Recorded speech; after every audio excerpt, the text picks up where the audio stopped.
Welcome to English Story 2 Day. Don't forget like and subscribe. My name is Lila. I am 29 years old. I live in a small town called Harbor Hill, close to the sea. My life looks quiet from the outside. A small rented room, a job at a bakery, an old bicycle. But my heart is full of stories that I never tell anyone. I was not always alone. A few years ago, I lived in the city with my parents. I studied art at college. I loved painting flowers, birds, the sky. My dream was to open a little art studio. But then life changed too quickly. When I was 22, my father got very sick. He worked hard all his life in a small repair shop. He never took holidays. He always told me, "Lila, follow your dreams. Paint the world for me." I promised him I would. But when he got sick, I left my college.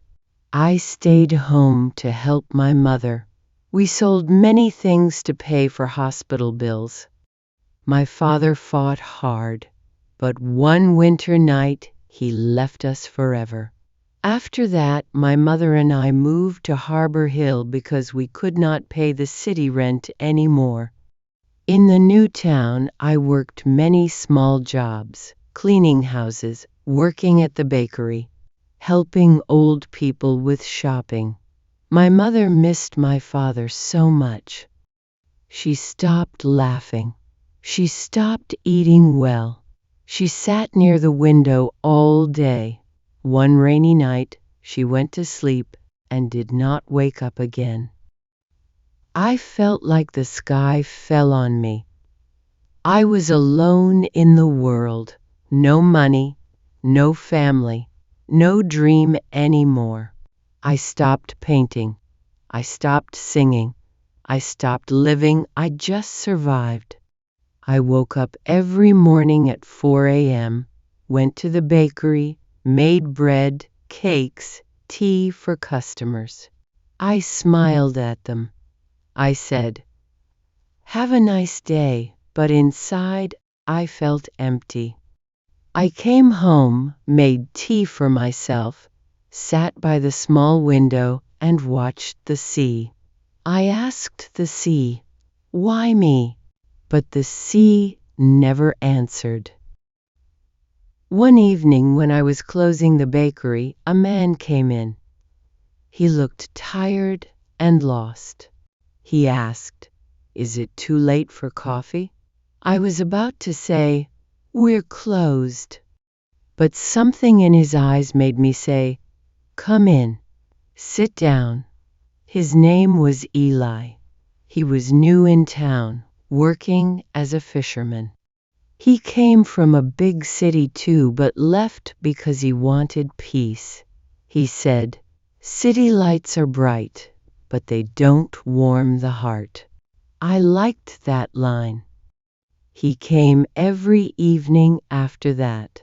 Sometimes he bought bread, sometimes just tea. He always sat at the same corner table. We talked a little about the sea, about music, about dreams we once had. He asked me one night, "Lila, what did you dream of before?" I told him about my paints and brushes, about flowers on big white paper, about colors that made my father smile. He said, "Why did you stop?"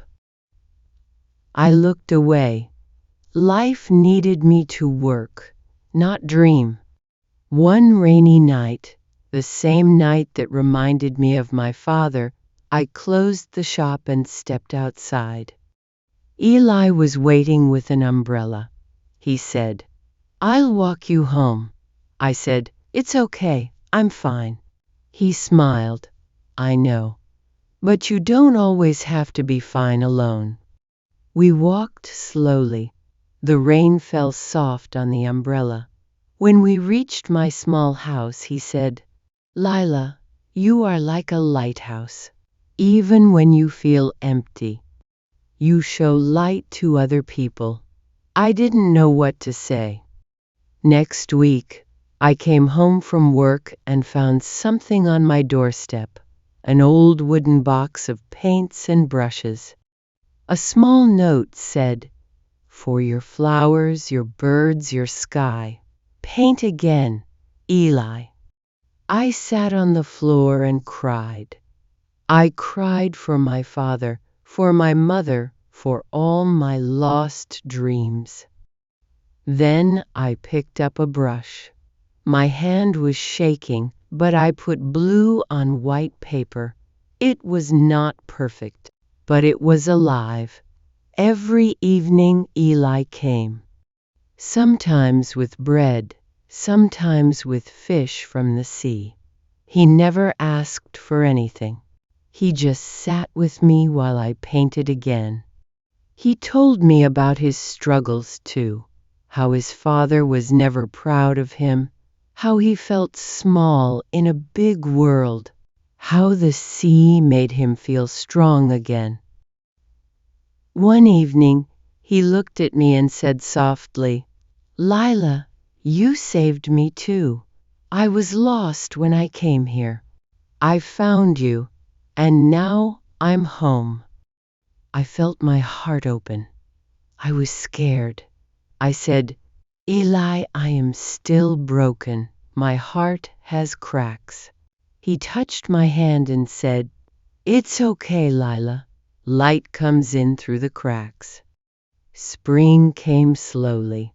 My small room was full of new paintings, yellow flowers, green fields, blue birds. Eli found a tiny empty shop in town and said, "This can be your studio." I laughed. "I have no money for rent." He said, "We will do it together. I'll help fix the walls, paint the door, make it beautiful. You bring the flowers inside." So we did. We cleaned old shelves, painted the walls white, hung fairy lights near the window. We called it Lila's Little Light Studio. People from town came. They bought my small paintings. They asked for lessons for their kids. My dream was breathing again. One night, we sat on the floor of my studio. There were candles, tea, and soft music. Eli looked at me and said, "Lila, I know you were broken. I know you still miss them. But look at you now. You're here. You're alive. You're love." I felt my heart, all its cracks, and how love was filling them slowly. I whispered, "Thank you, Eli, for finding me." He kissed me gently. The kiss was not fireworks. It was soft, warm, like morning sun after a long winter. I knew then, life can break you, but love finds you when you're brave enough to stay soft. Now, every morning, I bake bread at the bakery and paint in my studio. Eli brings me flowers from the sea cliffs. We eat simple dinners and talk about forever. Not big, shiny forever. Just small, kind forever. I still miss my parents. I still have days when I sit by the window and ask the sea, "Do you see me now?" But now I know they would be proud. I am still here. I am still trying. I am still loving. So if your heart feels broken, please remember, one day the light comes back. Maybe slow, maybe soft, but it comes. And when it does, let it in. Thank you for listening to my story. If you feel alone, remember, your story is not over yet.